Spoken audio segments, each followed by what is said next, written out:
Shalom Bapak Ibu yang terkasih dalam Tuhan. Kita bersyukur pagi ini kita masih diberi kesempatan untuk datang beribadah kepada Tuhan dengan bebas. Kita pergunakan kesempatan ini dengan sebaik-baiknya. Karena kesempatan ini bukan karena usaha kita, tetapi karena anugerah dan belas kasihan Tuhan kepada kita. Mari saat ini kita mau belajar firman Tuhan. Kita mohon Tuhan berbicara kepada kita. Mari kita berdoa. Ya Tuhan, kami datang ke hadapan-Mu. Kami bersyukur untuk segala berkat anugerah Tuhan dalam hidup kami. Kami bersyukur ya Tuhan, walaupun kami adalah manusia berdosa, tetapi Engkau mau mendatang menyelamatkan kami dan memberikan kami hidup yang baru. Pagi ini kami bisa datang ke hadapan-Mu juga karena belas kasihan-Mu. Kami bisa datang dengan bebas, kami bisa datang dengan aman, semua karena belas kasihan-Mu. Terima kasih ya Tuhan, terima kasih. Tolong kami untuk tidak menyalahkan belas kasihan dari-Mu ya Tuhan. Tolong kami untuk menghargai segala anugerah berkat-Mu dalam hidup kami. Tuhan, kami tadi sudah memuji Engkau. Dan saat ini Tuhan, saatnya kami mau mendengar Engkau berfirman kepada kami. Buka hati pikiran kami untuk mengerti firman-Mu. Dan pakailah hamba-Mu yang lemah dan terbatas ini untuk menyampaikan maksud isi hati-Mu dengan tepat dan jelas. Terima kasih Tuhan, terima kasih. Berbicaralah kepada setiap kami Tuhan, kami siap mendengar. Dalam nama Tuhan Yesus kami bersyukur dan berdoa. Amin. Bapak Ibu yang terkasih, suatu saat 2 tahun lalu ya, saya membaca satu berita. Seorang pegulat wanita dari Jepang meninggal bunuh diri dalam usia 22 tahun ya. Namanya Hana Kimura ya. Orang yang begitu kekar ya, pegulat ya namanya ya. Begitu kekar ya. Bunuh diri. Mengapa? Ternyata Hana Kimura ini satu saat dia mengikuti reality show ya. Dari reality show ini setelah rekaman itu dia tinggalkan pakaiannya di dalam mesin cuci ya. Setelah itu dia pergi ya. Nah, kemudian datang seorang yang bernama Kobayashi ya. Dia tidak memeriksa terlebih dahulu di dalam mesin cuci itu ada pakaian. Jadi Kobayashi ini memasukkan pakaiannya ke dalam mesin cuci lalu cuci lagi. Jadi artinya pakaian Hana Kimura ini 2 kali cuci, 2 kali dikeringkan. Akhirnya pakaiannya itu rusak ya. Nah, bagi Hana Kimura pakaiannya ini sangat berharga bagi dia. Ya. Dia tidak bisa menerima kalau Kobayashi ini merusak pakaiannya. Dan akhirnya terjadi perselisihan paham, bahkan terjadi pertengkaran di depan kamera. Nah, pada waktu pertengkaran di depan kamera itu, Hana Kimura ini mengeluarkan kata-kata yang sangat pedas ya, dan tidak memberikan ampun kepada Kobayashi ini. Tetapi sejak saat itu, Hana Kimura ini selalu hampir setiap hari menerima berita-berita, pesan-pesan yang negatif di sosmednya. Ya. Bahkan ada yang mengatakan lebih baik kamu mati ya, berkali-kali mengatakan kamu mati saja gitu ya. Dan akhirnya dia tidak tahan. Sampai pada tanggal 23 Mei tahun 2020 dia mati bunuh diri. Ya. Bapak Ibu yang terkasih dalam Tuhan, dia orang yang begitu kuat ya, pegulat ya, wanita yang bergulat ya. Tapi mentalnya begitu rapuh ya. Mentalnya sangat lemah. Tidak mampu menerima kata-kata negatif yang setiap hari muncul di sosmednya. Kata-kata itu seperti satu penghakiman bagi dirinya. Kalau dulu kita sering mengatakan, wah masyarakat yang main hakim sendiri ya, dengan kekerasan fisik. Tapi ini kekerasan perkataan. Ya. Dia mati dari perkataan-perkataan netizen yang tidak mengenal dia. Dia mati karena perkataan dari orang-orang yang tidak mengerti dia. Dia bunuh diri. Bapak Ibu yang terkasih dalam Tuhan, suatu hari nanti kita semua manusia dari segala zaman di setiap tempat akan datang berhadapan dengan Tuhan, di atas Tuhan Raja, di atas segala Raja. Dan pada saat itu kita akan mendengarkan apa komentar Tuhan terhadap kita. Bagaimana sikap kita pada waktu kita mendengar komentar Tuhan? Kita bisa terima atau tidak? Baik kita mau terima atau tidak, kita harus terima. Mengapa? Dia adalah Tuhan yang adil, Raja yang adil yang mengenal saudara dan saya. Bagaimana dia mengenal kita? Kita akan lihat dari Mazmur 139. 139. Mazmur 139. Bapak Ibu, saya tidak tampilkan di slide PowerPoint ya. Kita baca dari ayat 1 sampai 5 terlebih dahulu ya. Ayat 1 sampai 5 saya bacakan dari TB2 ya, terjemahan Alkitab baru versi 2. Untuk pemimpin biduan Mazmur Daud. Tuhan, Engkau menyelidiki dan mengenal aku. Engkau mengetahui kalau aku duduk atau berdiri. Engkau mengerti pikiranku dari jauh. Engkau memeriksa aku kalau aku berjalan dan berbaring. Segala jalanku kau maklumi. Sebab sebelum lidahku mengeluarkan perkataan, sesungguhnya semuanya telah kau ketahui ya Tuhan.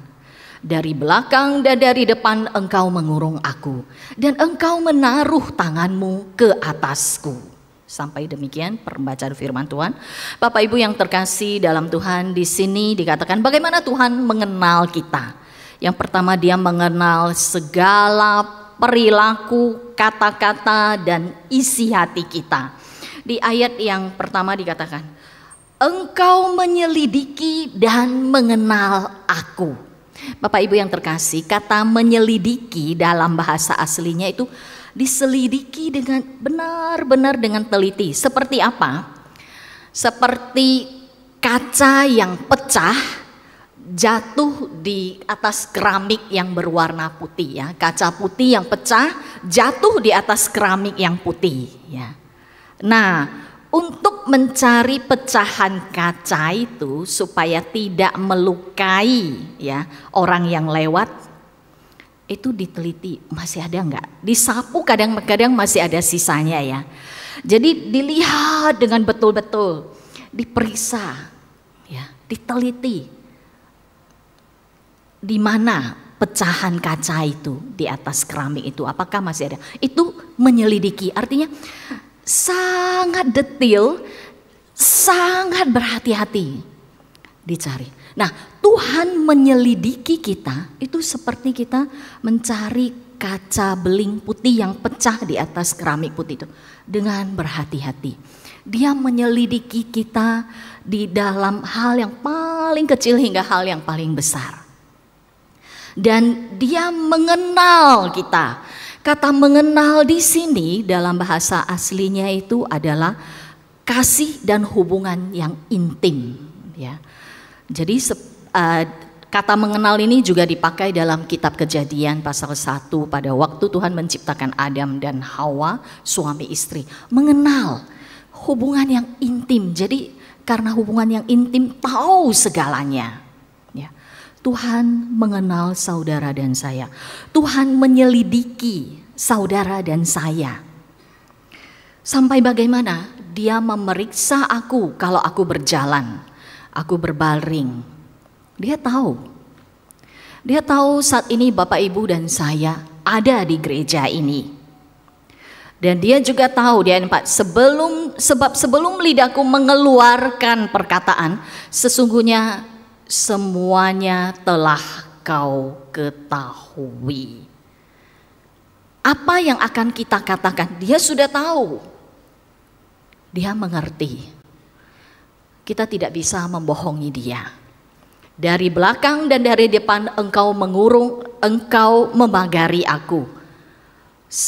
Dan engkau menaruh tanganmu ke atasku. Jadi Bapak Ibu, Tuhan ada di sekeliling kita. Dia tahu Bapak Ibu dan saya ada di ruangan ini. Dan dia juga tahu apa yang ada dalam pikiran Bapak Ibu dan saya. Dia tahu.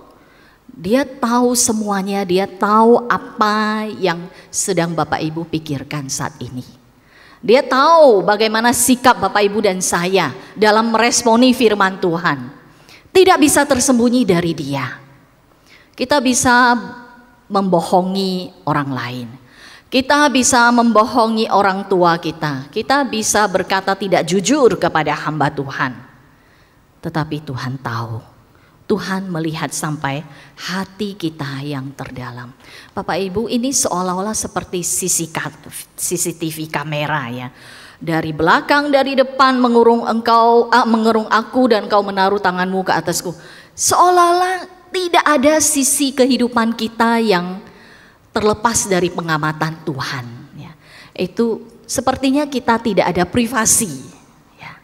Sepertinya setiap waktu Tuhan sedang melihat kita. Dan memang diam kitab Roma mengatakan mata Tuhan melihat kepada kehidupan anak-anaknya. Semua manusia di dunia ini dilihat oleh Tuhan.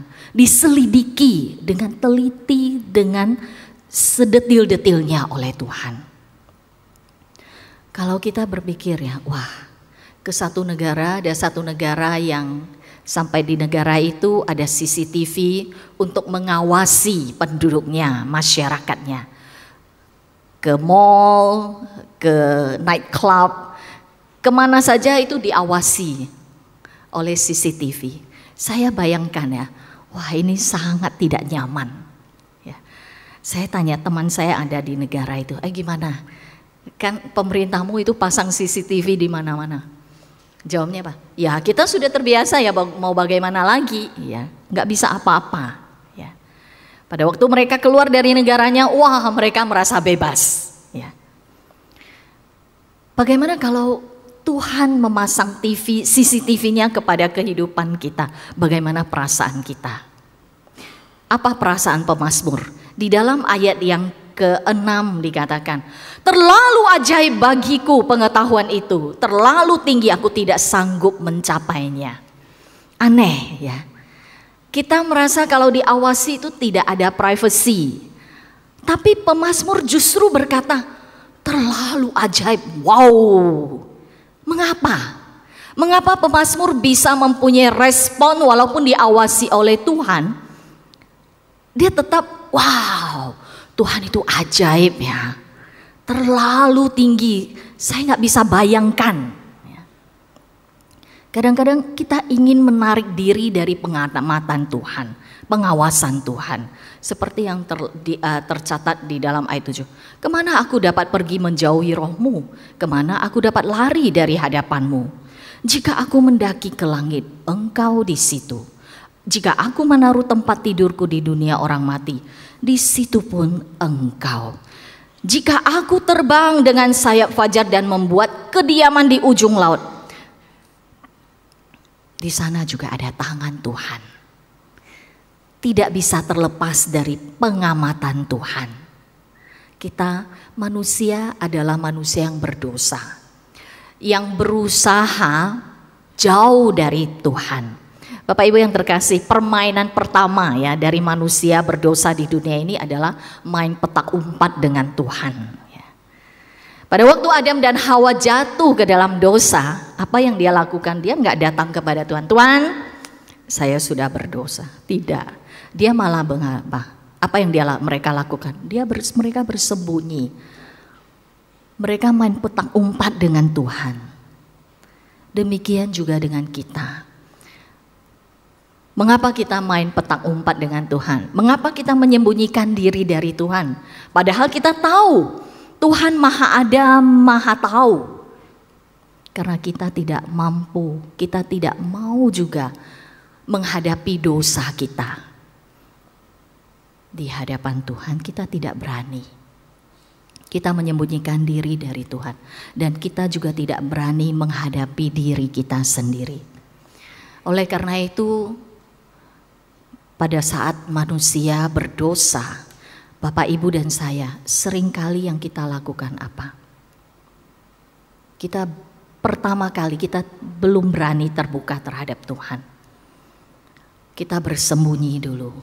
Kadang-kadang kita menyangkal dosa kita. Tetapi pada saat Tuhan hadir memanggil kita, kita baru keluar. Pada waktu Adam dan Hawa berbuat dosa, jatuh ke dalam dosa, mereka tidak keluar dari persembunyian sampai Tuhan memanggil mereka. Demikian juga dengan kita. Kita tidak berani keluar sebelum Tuhan memanggil kita. Ayo, di mana kamu? Di mana kamu?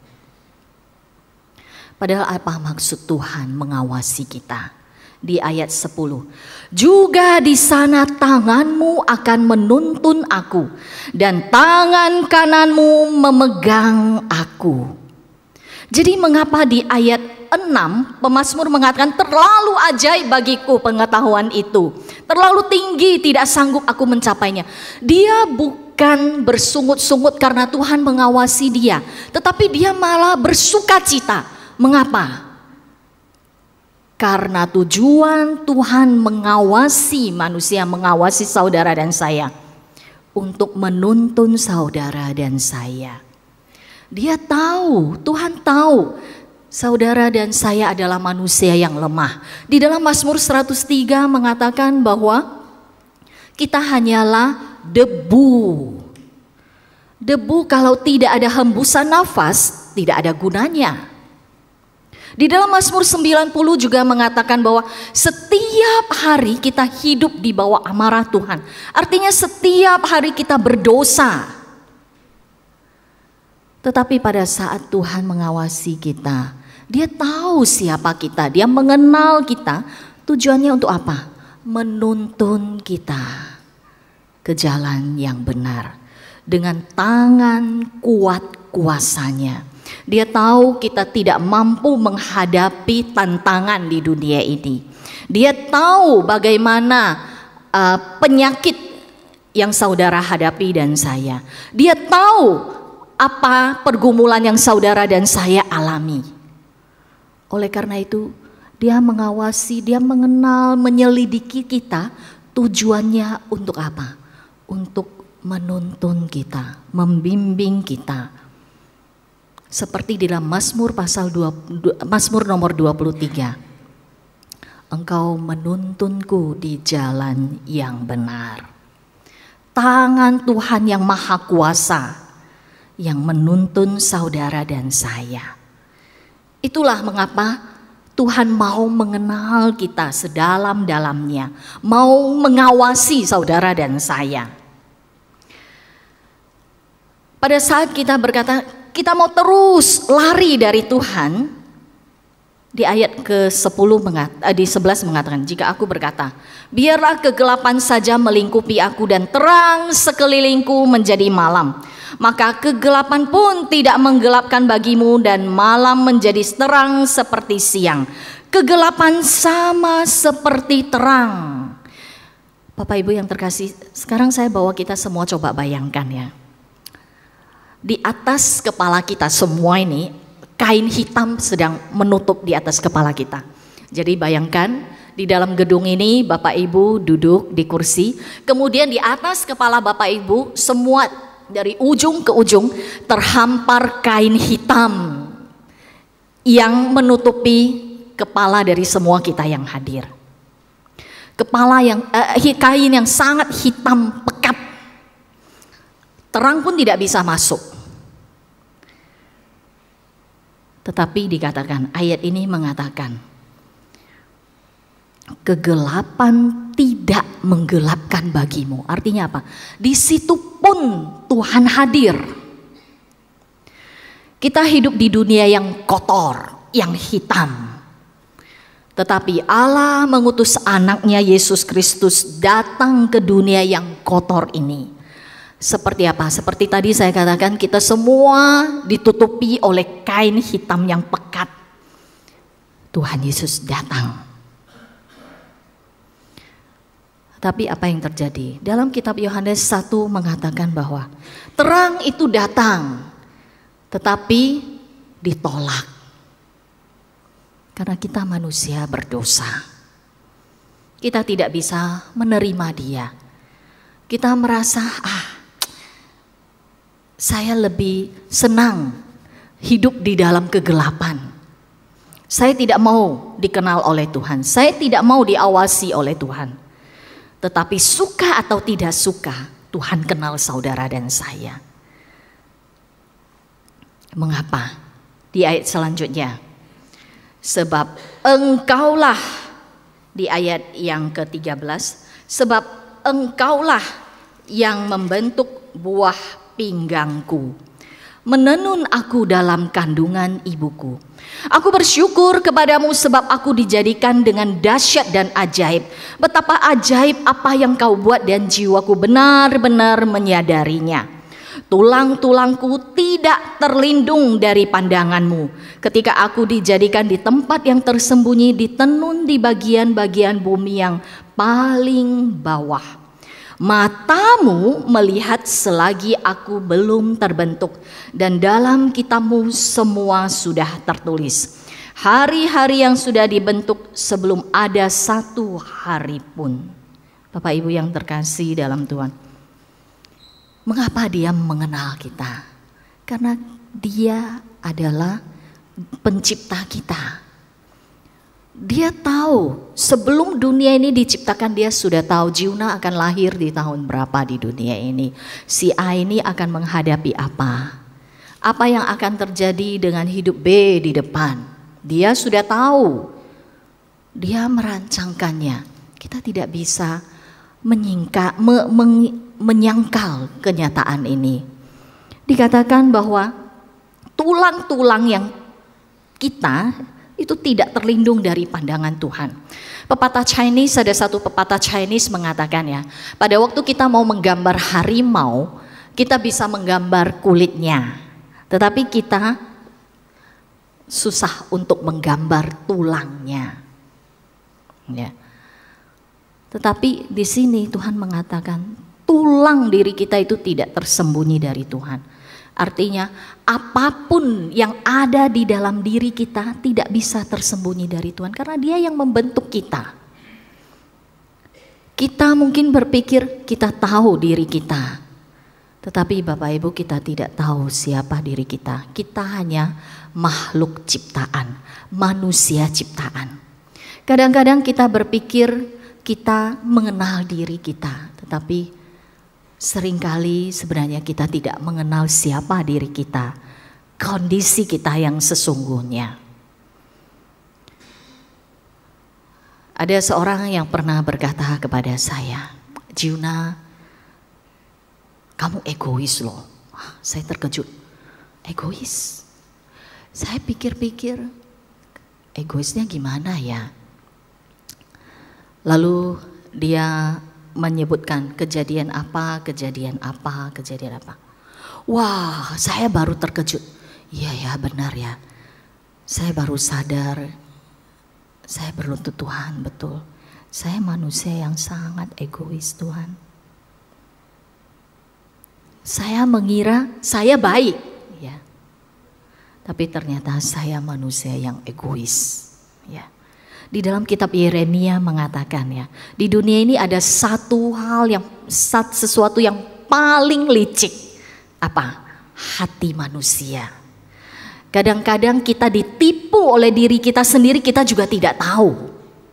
Ya. Kita harus akui itu. kita tidak mampu mengatasi hati kita yang licik itu.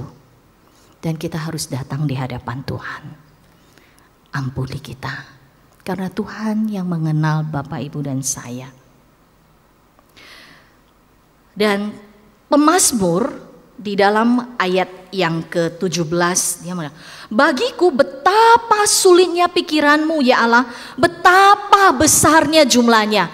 Pemazmur Daud ini setelah dia merenungkan bagaimana ajaibnya Tuhan, bagaimana Tuhan yang mengenal dia, dan perbuatan baik apa yang telah Tuhan lakukan dalam hidupnya, dia kembali sadar lagi, wah, betapa besarnya jumlah kasih-Mu kepada saya. Lalu dikatakan, jika aku mau menghitungnya, itu lebih banyak daripada pasir. Apabila aku berhenti, masih saja aku bersama-sama Engkau. Artinya apa? Tuhan yang mengenal dia, Tuhan yang memberkati dia, Tuhan yang menuntun dia dengan tangan Tuhan yang maha kuasa. Itu Tuhan yang memberikan anugerahnya kepada dia. Sebelum dia lahir di dunia ini, sebelum dunia diciptakan, Tuhan telah menunjukkan kebaikan-kebaikan ke dalam hidupnya. Pada waktu dia sadar, wah, ternyata kebaikan Tuhan lebih banyak daripada pasir di pantai. Ternyata anugerah Tuhan lebih hebat daripada apa yang dia pikirkan. Tuhan telah menentukan hidupnya, menopang hidupnya, memimpin perjalanannya. Dia bersyukur karena Tuhan mengenal dia.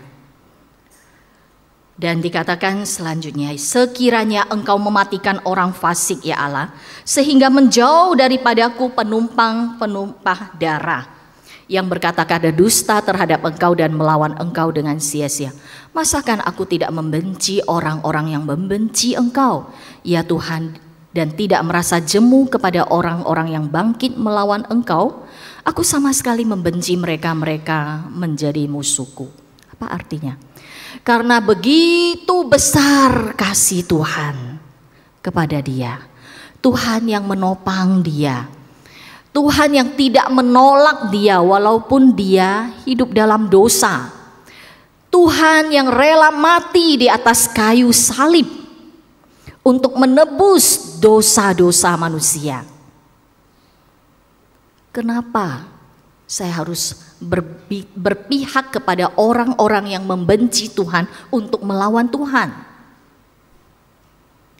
Oleh karena itu dikatakan, selidiki aku ya Tuhan, kenal hatiku juga, ujilah aku dan kenalah pikiran-pikiranku.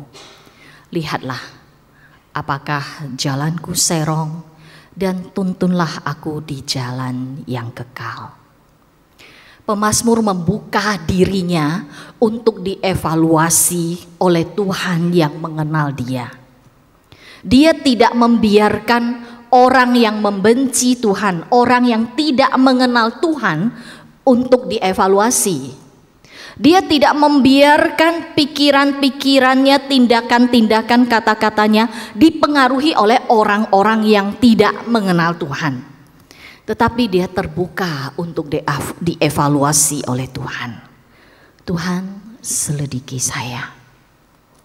Karena Tuhan mengenal siapa dirinya yang sesungguhnya. Bapak Ibu yang terkasih dalam Tuhan. Dunia hari ini, dunia dengan orang-orang yang dipenuhi dengan orang-orang yang mentalnya sangat rapuh. Mudah tersinggung. Bayangkan Bapak Ibu, ada satu orang ya, dia ada Instagram ya. Dia tanya saya, kamu ada Instagram tidak? Saya katakan ada. Tapi Instagram saya bukan tujuan untuk memamerkan foto, bukan. Tujuan Instagram saya apa? Saya ada Instagram untuk melihat apa? Kuliner-kuliner ya. Wow, makanan yang kalau tataannya indah, rapi, saya suka. Instagram saya juga saya hanya follow apa?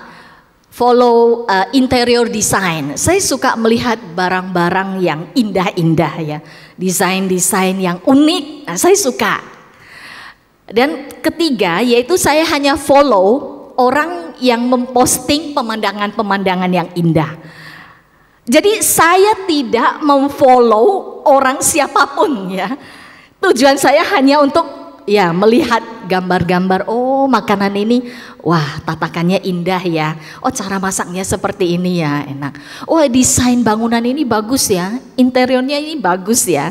Oh ini kursinya, wah unik ya. Nah ini saya suka seperti ini. Wah pemandangan itu indah. Ya itu tujuan saya Instagram. Lalu jemaat itu tanya, follow saya dong gitu. Lalu saya bilang, sorry ya, saya tidak punya waktu untuk membaca apa yang saudara tuliskan gitu ya. Sorry, saya sungguh Instagram saya pun hanya ada waktu untuk baca ya sudah, hanya untuk waktu senggang sebentar lihat ya sudah. Saya tidak akan bawa kepikiran apa, jadi sorry, satu pun saya tidak follow ya gitu.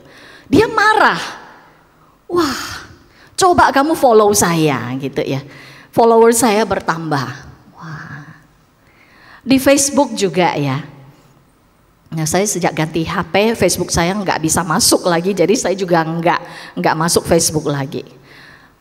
Wah, kadang kalau dulu waktu saya masih bisa masuk Facebook, ada orang-orang yang, ayo like dong gitu. Ya, saya like ya. Tapi Bapak Ibu, kita lebih suka di like beribu-ribu, puluhan ribu oleh orang yang tidak mengenal kita dan kita tidak kenal dia. Tetapi apakah kita pikirkan, apakah di mata Tuhan itu Tuhan memberikan jempol like kepada kita? Dia yang mengenal kita, apakah kita minta dia like? Apakah kita berusaha untuk mendapatkan like dari Tuhan? Mohon Tuhan menolong setiap kita. Mohon Tuhan mengoreksi hidup kita. Karena Dia yang mengenal kita. Bapak Ibu, mari mulai saat ini kita memohon Tuhan yang mengevaluasi hidup kita. Sebelum tidur, tiap malam sebelum tidur, berdoa, Tuhan selidiki saya. Hari ini apakah pikiran saya sudah melenceng darimu? Apakah ada yang saya lakukan secara sembunyi-sembunyi dari hadapan orang yang sebenarnya itu adalah dosa? Selidiki saya Tuhan, ampuni saya.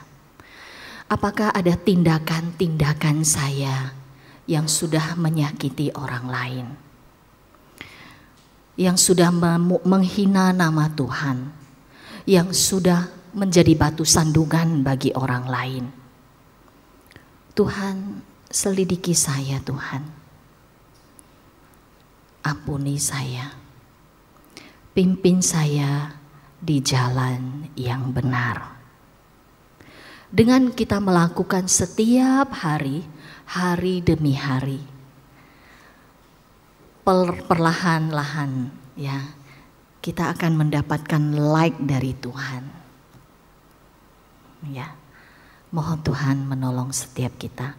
Mulai hari ini jikalau Bapak Ibu belum melakukannya, ya Tuhan selidiki saya. Sejak saya bangun pada pagi ini sampai saat ini, pikiran saya, perkataan saya, perbuatan saya, Tuhan like tidak? Kalau Tuhan tidak like, ampuni saya, perbaharui saya, pimpin saya. Karena Engkau yang paling mengenal saya. Mari kita berdoa.